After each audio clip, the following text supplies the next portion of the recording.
Hi, my name is Carrie and I'm 32 years old. A couple of years ago, I went through a divorce. It was a tough experience, but now I feel like I'm in a place where I can talk about it, so here I am. I've always felt like I lived an average life. I wasn't particularly great at anything. I did okay in school, and I was decent at most things I tried, but I never excelled at any of them. You could say I was a jack of all trades, master of none. My looks were pretty average too. I wasn't unattractive, but I wasn't the type to turn heads when I walked into a room. Growing up, I was comfortable with how I looked. I wasn't self-conscious because I'd had a few really handsome boyfriends in high school and college, so my appearance never really bothered me. That all changed when I got into a toxic relationship during my last year of college. At first, my boyfriend seemed nice. I knew he wasn't the one, but I enjoyed his company, so I kept seeing him. As my feelings for him grew, I started ignoring his bad behavior. I was so blinded by love that I didn't realize how much he was hurting my self-esteem. By the time the relationship ended, my confidence was completely shattered. I couldn't even look at myself in the mirror without feeling ugly and breaking down in tears. It took me 5 years after college and leaving that boyfriend to start dating again. The person I began seeing was my now ex-husband, Nick. We met at a bar when I was out celebrating a friend's birthday. I wasn't drinking that night because I didn't like how overly confident I got when I was drunk, and I didn't want to embarrass myself. Nick was the one who approached me. "Hey, how's it going?" he asked. "Oh, hello, I'm good, thank you. How about you?" "I'm just enjoying the vibe here. Mind if I join you? Why are you sitting alone?"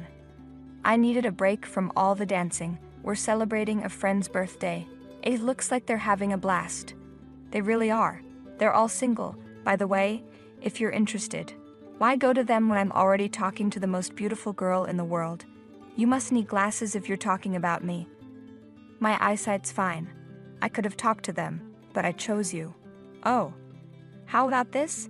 Give me your number, and tomorrow when we're sober, we'll grab coffee. I like that idea.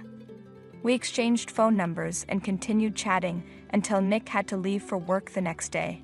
I felt a warm rush of happiness. No one had ever approached me like that before. In all my past relationships, I was always the one who started the conversation. Nick slowly began to help me overcome my insecurities. The next day, we went for coffee, just as Nick had promised. He made me feel like the most beautiful woman in the world. The first thing he said to me wasn't even a hi or how are you. He looked at me in awe and said, "Wow, you're beautiful." I didn't think I could blush, but Nick made my cheeks turn red so often that it looked like I was wearing blush on purpose. We started meeting regularly after that, and soon we were dating. I felt so loved and appreciated. Whenever I was with Nick, everything seemed perfect. After dating for a year, we moved in together, and after 2 years, Nick proposed to me at the coffee shop where we had our first date. I was so happy that I said yes through tears. Our wedding was a small, intimate event with only our closest friends and family. For me, our relationship felt like a dream come true. Over those 2 years, Nick helped rebuild my confidence. He told me I was the prettiest girl in the world so many times that I started to believe it. He made me fall in love with myself again. That's why what happened later was so shocking and heartbreaking for me. During the first 2 years of our marriage, we focused on our careers. I worked at an accounting firm and earned a good salary. Nothing extraordinary, but enough to support myself. Nick, on the other hand, worked for a big company and earned 1.5 times what I did. He was always striving for more promotions, and I admired that about him. We both agreed to work hard because we wanted to start a family soon. We stuck to our plan, worked hard, and saved up a good amount of money. When we started trying for a baby, I got pregnant within 2 months. Nick and I were overjoyed. I felt like I was living my dream life. I had my dream job, lived in my dream house, was married to my dream man, and was about to have my dream baby. It felt like I had everything I ever wanted. Of course, I was nervous about becoming a parent for the first time. One night, after a tough day at work, Nick and I lay in bed and talked about our fears. "You know, babe, sometimes I get scared thinking about being a mom," I admitted. "It's just overwhelming to imagine being responsible for another life." "I feel the same way," Nick said. "The thought of accidentally hurting our child terrifies me. One small mistake could mess them up for life." Definitely, I agreed. But kids are resilient. They're not as delicate as we think, and being scared of messing up just shows that we'll be careful and make things right when we do make mistakes. You're right, Nick said. When I think back, my father was absent a lot. It left a void that nothing could fill. I don't want that for our child. You won't, I assured him. I'll be right there with you through everything. We'll learn and grow together, and I'll hold you accountable, just as I expect you to hold me. I promise to always be there with you, my love. How did I get so lucky with you? Nick asked. The feeling is mutual, babe, I replied. We're in this together no matter what. We'll be the best parents we can be. Even though I was terrified, knowing that Nick would be by my side comforted me greatly. I was certain that no matter what challenges came our way, he would be there for me. But I was so wrong. A couple of months after that conversation, I gave birth to a beautiful baby boy, and we named him Joe.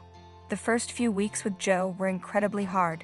He was a fussy baby who never slept at night.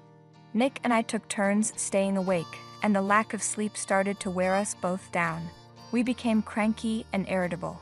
To make matters worse, I was diagnosed with postpartum depression, PPD, so I struggled every day. I could barely get out of bed. Nick had to take care of most things: baby Joe, the household chores, and the cooking. I did what I could, but my mind felt like it was in a fog all the time. The only thing that seemed to help was lying in bed and crying. I tried to care for Joe when Nick was at work, but as soon as he got home, I would gladly hand Joe over to him. My PPD made it impossible for me to keep my job, so I had to resign and focus on coping with my illness. One day, after a tough day at work, Nick came home and lashed out at me. I couldn't get Joe to stop crying, and he said, "Why can't you do better as a mother? All you do is sit around." "What are you talking about?" I replied. "I'm fine with quitting my job, but I'm supposed to take care of Joe. If you can't even manage that, what's the point? You know I have postpartum depression," I cried. "How long will you use that as an excuse?" he snapped. "Do you think I'd lie about something this serious?" I asked. "Look at me. Do I seem like I'm enjoying any of this? Every day is a struggle, and it physically hurts not being able to care for Joe. I wish I could do more, but I can't." "I had a tough day at work too," Nick said, his tone softening. "My boss is pushing hard, and I'm on the edge, balancing it all, work and Joe. It's overwhelming." "I get it, babe," I said, trying to calm things down. "It's not easy. I'll try harder, do more, so you don't have to carry it all." No, I'll manage," Nick replied. "It's been 6 months since Joe's birth. I need to take my role seriously and support you. I don't want you to strain yourself. I'll handle things." "I want to do my part, babe," I said, "for Joe and for us. We're a team, right?" "Yeah, we are," Nick agreed. "We'll figure it out together." Even though I was terrified, knowing that Nick would be by my side comforted me greatly. I was certain that no matter what challenges came our way, he would be there for me, but I was so wrong. I started pushing myself to fight through the fog in my mind. I took care of everything around the house while looking after Joe. The only thing that comforted me was food, which is why I gained about 30 pounds. I didn't have the time or energy to work off all the food I was eating. I began to notice that Nick was spending less and less time at home. He still did his share of the responsibilities, but he was always working late. When he came home, he was too exhausted to talk to me or spend time with me. It hurt a lot because I was already struggling, and the one person who was supposed to be my support wasn't there for me. Every time I asked Nick why he was away so much, he said he was working towards a promotion for us. I just wanted one night with him, but he never seemed to want that. Even on weekends, he would lock himself in his office and work. Over time, I stopped asking and got used to his absence. One day, Nick surprised me by asking me to go with him to a work dinner. I was so excited that he was finally taking me out, so I went shopping and bought a nice dress. I got dressed up, dropped Joe off at my mom's place for the night, and expected a compliment from Nick, but Nick didn't say anything. I let it go, hoping the event would lift his spirits. At the dinner, I met a lot of Nick's colleagues, including his boss, Amelia. She wore a tight red gown that highlighted her figure and looked gorgeous. She approached us confidently with a pretty smile and greeted us with kisses on the cheek. "Hey, I'm Amelia." "Are you Nick's wife?" "Yes, I am. My name's Carrie." I thought so. I've heard so much about you. I hope most of it is good. Oh, definitely. You're quite the topic. Sorry for keeping Nick buried in work. I know he'd rather be with his pretty wife. Well, you better get him that promotion then. Oh, believe me, he's very close to getting one. That was good to hear, but the whole time, Nick just looked at the ground. He wouldn't talk to anyone when I was with him, but as soon as he left me to socialize on his own, he was open and laughing. It hurt. By the time the event ended, I was beyond upset, but I didn't bring it up because Nick didn't seem like he wanted to talk. When Joe turned a year old, he was a lot less fussy than when he was a newborn, so I had a little more free time. I decided to start looking for work, nothing too big, just something with flexible hours. After applying to a bunch of places, I finally got a job as a content writer. I was paid per article and could submit as many as I wanted, whenever I wanted. It was the perfect job. I excitedly told Nick about it that night at dinner, but he just grunted and gave me a half-hearted congrats. I didn't know why I expected him to be excited or happy for me. It hurt how little he cared, and I cried myself to sleep that night. After that, I kept myself busy with Joe, the chores, and my work. I began to feel better, and the fog started to lift, but there was still a huge hole in my heart that only Nick could fill. One morning, I missed him too much. After putting Joe to sleep, I walked into Nick's office. He wasn't home, but since he spent most of his time in that office, it had become his second room. I wanted to be close to him, so I sat in his office chair, closed my eyes, and took in his scent. When I opened my eyes, I looked at his desk and couldn't help my curiosity. I wanted to know what he did in his office all day. That's when I stumbled upon a manila file that looked out of place among the loose papers in the drawer. I picked it up and looked inside. To my absolute horror, I saw divorce papers. Nick had already signed them. The only space left blank was where I was supposed to sign. My heart shattered. I knew things weren't perfect between us, but I didn't think they were this bad. I still loved Nick, despite his absence. I thought he was just stressed about work and raising a child, but asking for a divorce was too much. I knew I had been difficult to deal with after giving birth to Joe, but I was really sick. There were many things I could have done differently, but at the same time, I felt like I couldn't have done anything. I sat in his office and cried for so long that when Nick came home, he looked surprised to see me sitting there. He saw the file on the table and realized that I had found out. "Nick, I need to know why," I said, my voice trembling. He looked down, avoiding my gaze, and quietly said, "Because I felt like the spark had faded." "Don't lie to me," I demanded. I thought if we were married, Nick would talk to me instead of just walking away. So I asked him, "Do you really want to tell me the truth?" He said, "Yes, for months I've been seeing someone, my boss, Amelia." I was shocked and asked, "How could you?" Nick explained that they spent many late nights at work together, and it just happened. Plus, she was very attractive. I asked, "Why would you do this to me?" Nick responded, "Look at yourself. I could overlook being poor, but you're not attractive anymore. You're so fat and ugly. Pregnancy ruined you. I regret getting you pregnant." I was heartbroken and asked, "How can you regret your own son?" Nick coldly replied, "I'd rather have a hot wife than a son. Sign the papers, I'm marrying Amelia." I was furious and told him he was heartless. I thought he loved us, loved me. But he said, "Things change, Carrie." In that moment, something came over me. I went to our room, packed his things, threw his bag at him, and told him to get out. I also said I would contest the divorce. Without a word, Nick left. I cried the whole night, wondering how he could do this to me and Joe. My sadness turned to anger.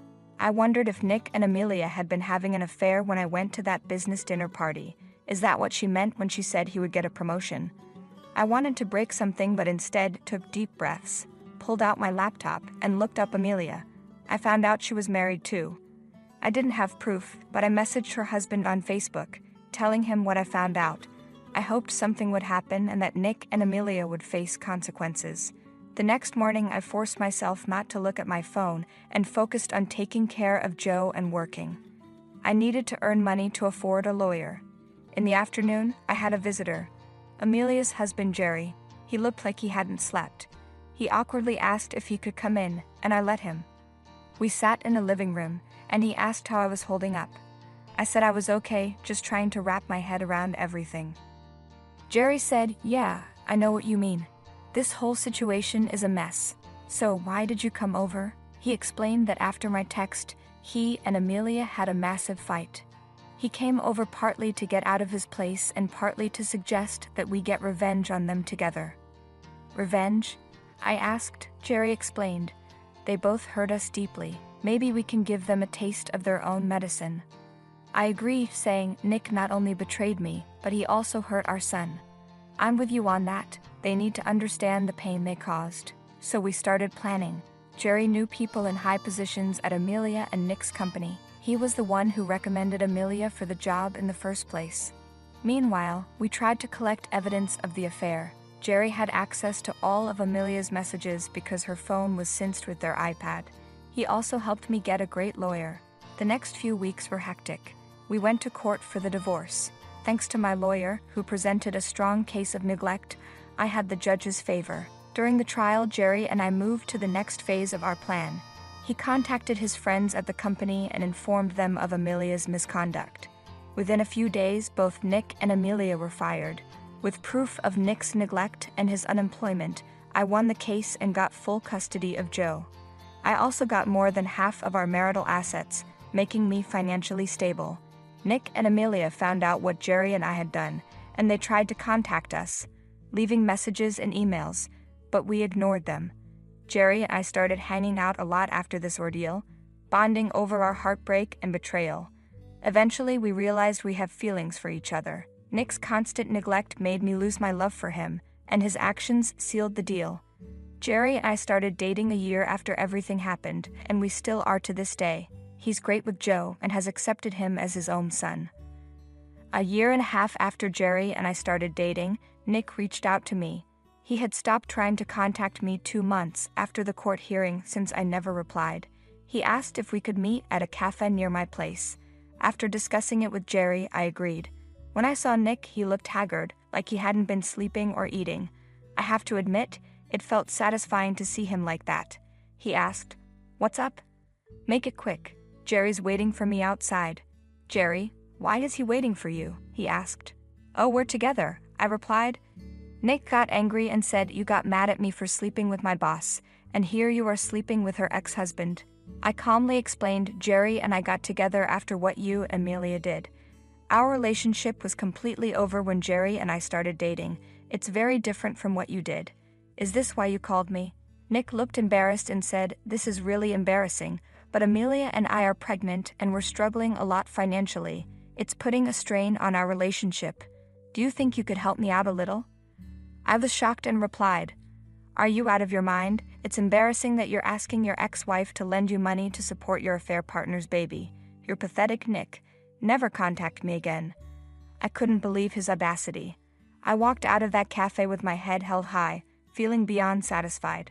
I had a loving boyfriend, an amazing son, and a good job that paid well, thanks to Jerry.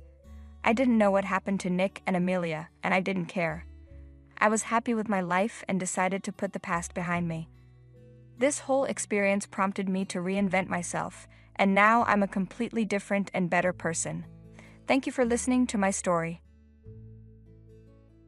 My heart sank as my mother-in-law brandished a knife, her words slicing through me like blades. "You not only demand our son to handle household chores and childcare, but now you're also after our finances. Get out of this house, you lazy freeloader. You barely bring in $700. A chill ran down my spine as I stood there, sweat beading on my forehead. Despite pouring all my energy into managing the household and looking after the children in lieu of my unemployed husband, I found myself confronted with accusations and hostility. It was a crushing moment, a culmination of frustration and despair. I knew then that I had reached my breaking point. I left the chores unfinished, scooped up my child, and made a beeline for my parents' house. I'm Emily, 23 years old, residing with my husband, our little one, and my mother-in-law. My mind wandered back to the beginning. Richard, my high school's golden boy, a star on the soccer field and beloved student president. His return to our small town after landing a job was met with adoration from everyone. When he approached me, I was taken aback. After a few dates, we dove into a serious relationship. Even now, as adults, he remained my handsome, envy-inducing boyfriend. After graduating from vocational school, I discovered I was pregnant. It wasn't the typical order of events, but I held onto the belief that I could still carve out a happy life with my child and Richard. Our home echoed with discussions about our future post-marriage. How about moving into my parents' place after we tie the knot? Richard suggested. Why? I envisioned just the three of us, our child included, I countered. But won't that be expensive? If we stay with my parents, money won't be a constant worry. With both of us working, we could afford our own place, couldn't we? Well, about that, my income this month is pretty dismal. How bad? I pressed. Less than $1,000. What? How is that possible? I thought you were working at an IT company. I quit. Now I'm trying my luck at the casino and picking up part-time gigs. The casino? Why would you do that? My disbelief hung heavy in the air. It turned out he had quit his job after only a month. If you're okay handling all the expenses, I'm fine with getting an apartment, he stated matter-of-factly.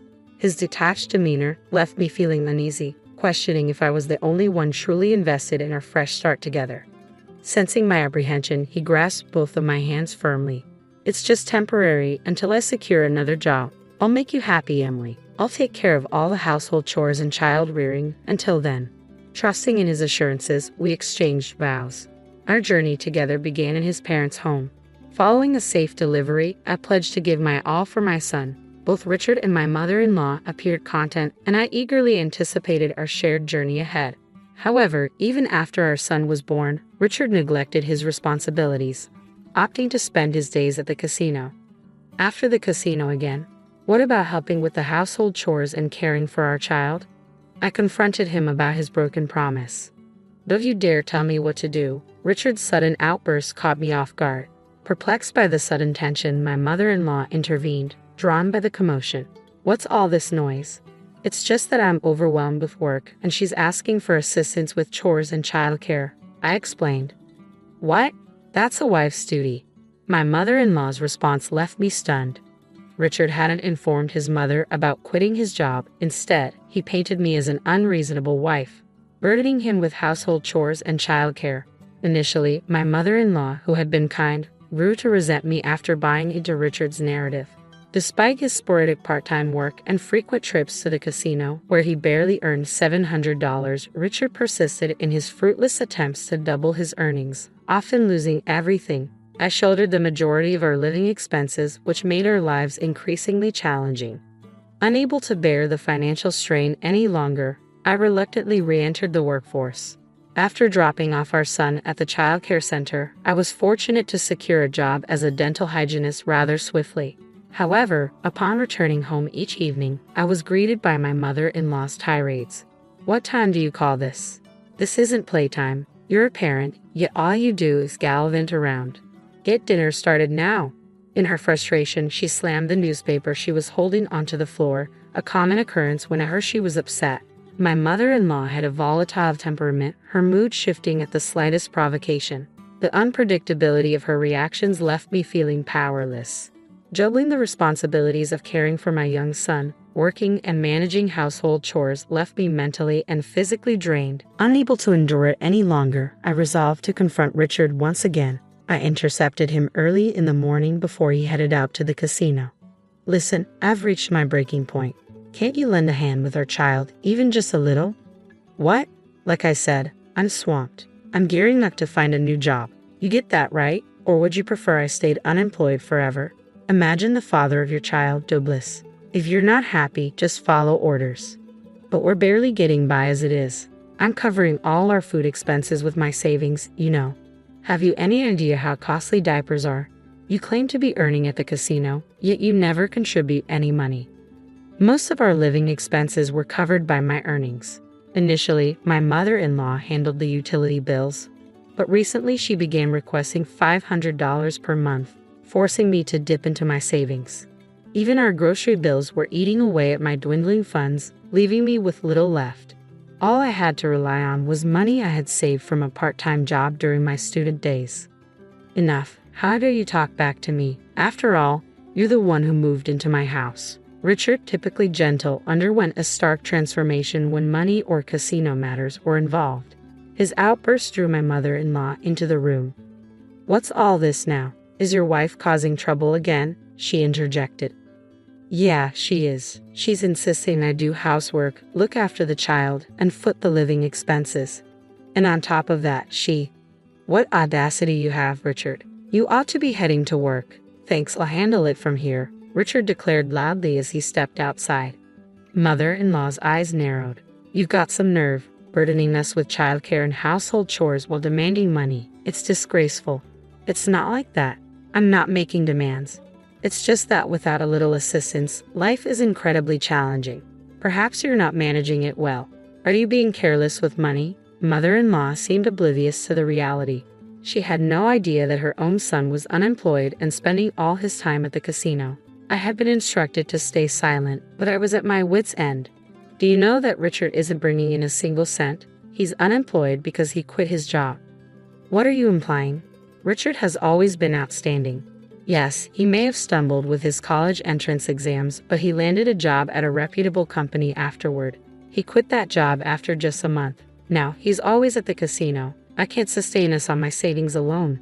"That's absurd. Stop spouting nonsense." Mother-in-law vehemently rejected my claims.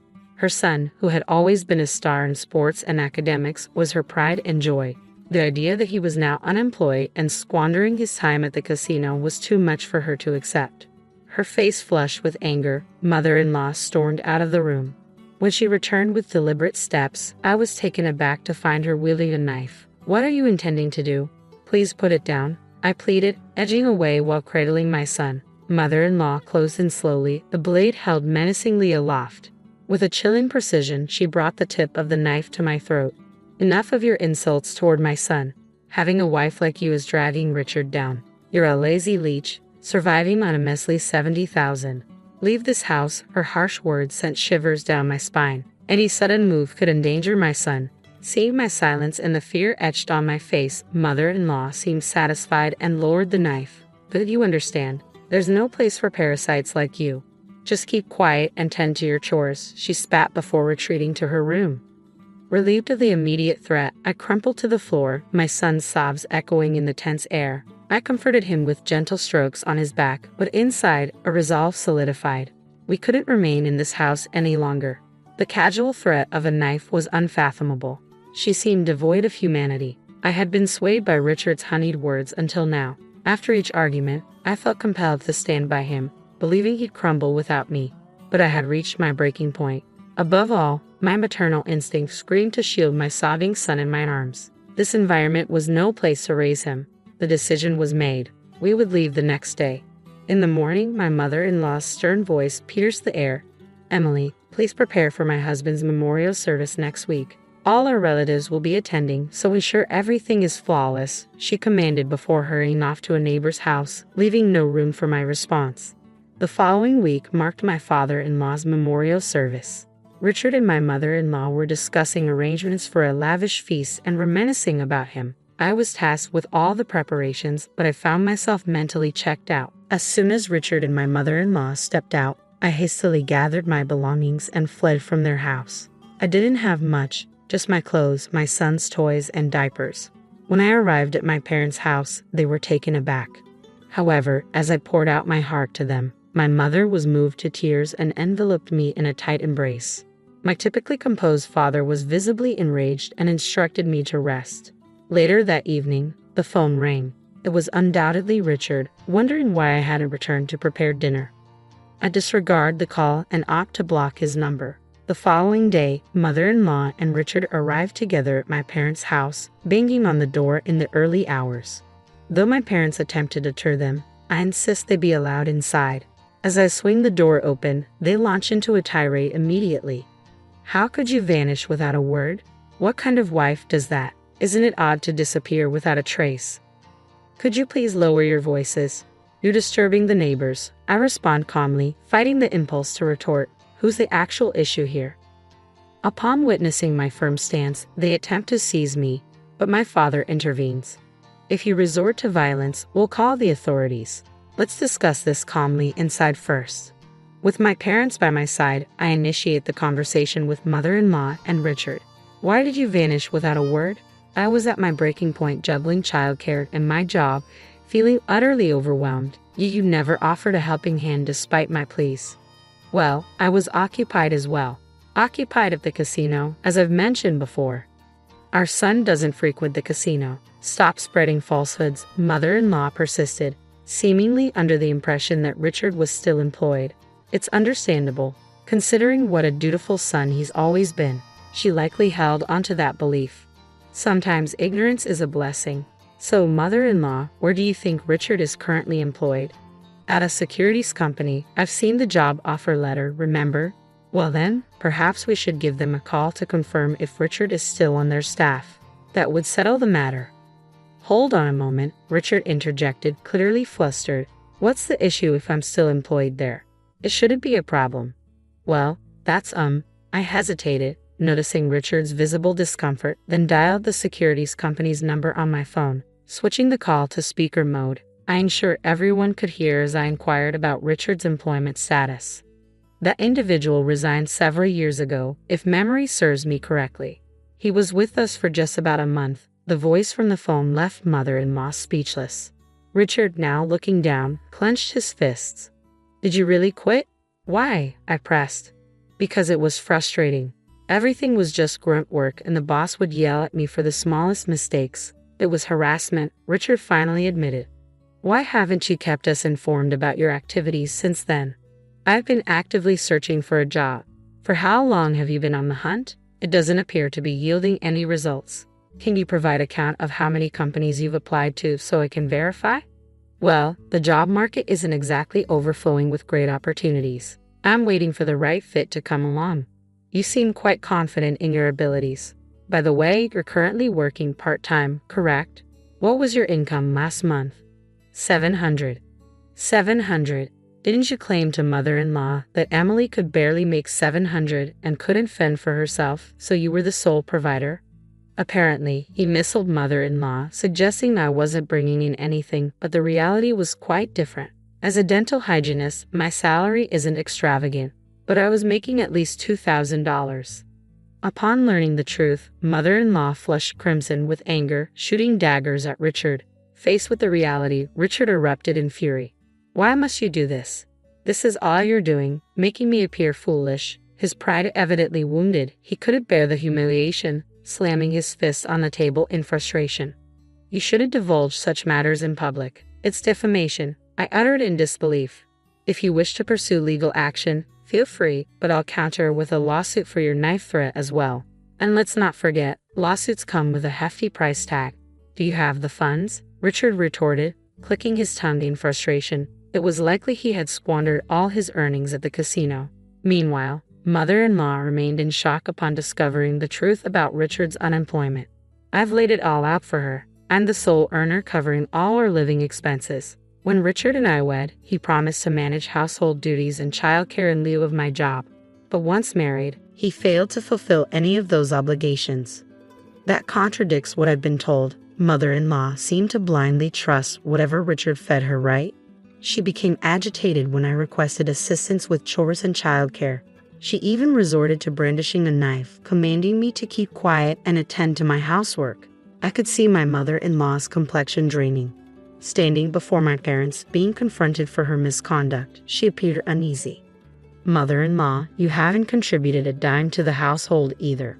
We've relied solely on my income all this time. I have no intention of continuing to toil for you, so I'm requesting a divorce.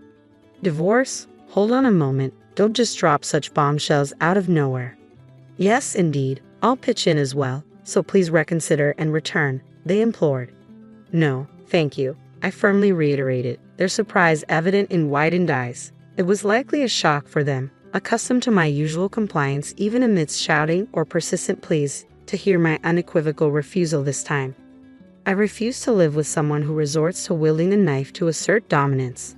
I'm exhausted from sharing a roof with Richard, who spends his days gambling at the casino. I intend to seek compensation for all the labor I've contributed thus far, as well as child support. That's going to be quite a challenge. I simply can't afford such payments, mother-in-law protested. Well then, cease gambling immediately and start making payments, I countered. But I can't possibly do that. I'm unemployed. Richard's admission left me flabbergasted by his sheer lack of foresight. You're unemployed because you're too selective about the jobs you're willing to take. Do you have any idea what it means to be willing to do whatever it takes? There aren't many companies out there willing to hire someone with no significant qualifications or work experience. Don't take society for granted. Many people are out there working tirelessly in challenging conditions to make ends meet. Yet individuals who quit their jobs on a whim because they're upset or don't enjoy their work, nobody's going to be eager to hire them, he lectures, expressing doubt about Richard's ability to find employment given his current approach. I'll have my lawyer handle the divorce proceedings. Please refrain from contacting me in any way from now on. What about us? How can you be so selfish? What will become of us? Mother-in-law's anger flared at my statement. I'm not sure. Perhaps you should find a way to support yourself, I retorted, deliberately adopting a puzzled expression in response to her heated words. Heartless. I won't tolerate being called that by you. Remember when you referred to me, your daughter-in-law, as a leech surviving on a meager $700 a month? It was you who held a knife to my throat and demanded my silence. And by the way, the lazy individual earning $700 a month is sitting right beside you. Aren't you going to ask him to leave? As I spoke, mother-in-law trembled with rage. Perhaps I had pushed too far. Suddenly, she lunged forward, grabbing my collar. Stop it. I warned you. I'll call the police if you lay a hand on her. My father intervened forcefully, trying to pull her away, but she was too agitated to be restrained. So, not content with threats of a knife, now resorting to physical violence. Barbaric, wouldn't you agree it's best not to compound your offenses? I challenged mother-in-law, met with a resentful glare. Disregarding her, I turned my attention to Richard. I held him to hope that you would change, but I'm relinquishing that now. My priority is to protect our son. I won't burden you any longer. I'll handle the finances, the household chores, and childcare. Please come back. You'll handle the money? Really? Even with careful budgeting, it exceeds $1,000 a month. Can you manage that? Richard's complexion paled at my words. He had never earned more than $1,000 since quitting his job. But I have Mom's pension. So you're admitting you're relying on my pension now? Even my usually composed mother-in-law couldn't contain her frustration at Richard's absurd declaration. I don't have any other options. I'm unemployed. I've been doing some part-time work now. Richard replied defensively. Can't we attempt to resolve things? Mother-in-law interjected, hoping for reconciliation. Finally breaking his silence, my father addressed Richard sternly. Richard, you and your mother have taken undue advantage of our daughter. Had I known your true character, I would have vehemently opposed this marriage. I refuse to allow her back into your home. I'm cutting all ties with you. But I can't imagine life without Emily. Please grant me another chance, Richard pleaded desperately. Don't be ridiculous. Life without our daughter? Yet you're already relying on her. A man unwilling to strive for his own livelihood and to ensure his wife's well-being doesn't deserve our daughter. Leave at once. My father's voice carried an unusual edge, sending shivers down my spine. Richard knelt, head bowed, a pitiful sight devoid of the charm I once saw in him during our college days. Please reconsider, Emily. I'm begging you, Richard implored, his voice tinged with desperation. But my parents remained resolute. They had reached their limit. I refuse to be treated like a servant by the two of you any longer. Please refrain from involving me in anything moving forward, I asserted as we ushered them out of the house, swiftly locking the door behind them. For a while, they pounded on the door, shouted, but when a passing police officer intervened, they hastily fled. Afterward, I learned that Richard had been disowned by his mother and ejected from their home. He now resides in a dilapidated apartment, scraping by on welfare and sporadic part-time jobs. His volatile temper renders him unable to hold down any job for long, leading to a revolving door of positions at convenience stores, construction sites, and the like. Financial strain weighs heavily on him. In his efforts to meet his obligations for compensation and child support, Richard juggles multiple part-time jobs, leaving little room to pursue full-time employment. Rumors circulate that he still frequents the casino and may even be in debt. However, I pay little mind to such hearsay. News of Richard's downfall spreads rapidly among our former high school peers, prompting numerous sightings and updates. Reports of his eviction by his mother and their frequent altercations become common knowledge. His unemployment and abandonment by his wife become public gossip. Undoubtedly, his mother feels a deep sense of embarrassment after years of boasting about her son's achievements. She seldom ventures outside now. With the unwavering support of my parents in managing household duties and caring for my son, I continue to work. I now enjoy more quality time with my son, no longer needing to rely on daycare services. My parents' assistance has provided me with newfound freedom and stability. Taking care of him has made everything so much better. I only wish I had initiated the divorce sooner. Moving forward, I'm determined to cherish every moment I spend with my son and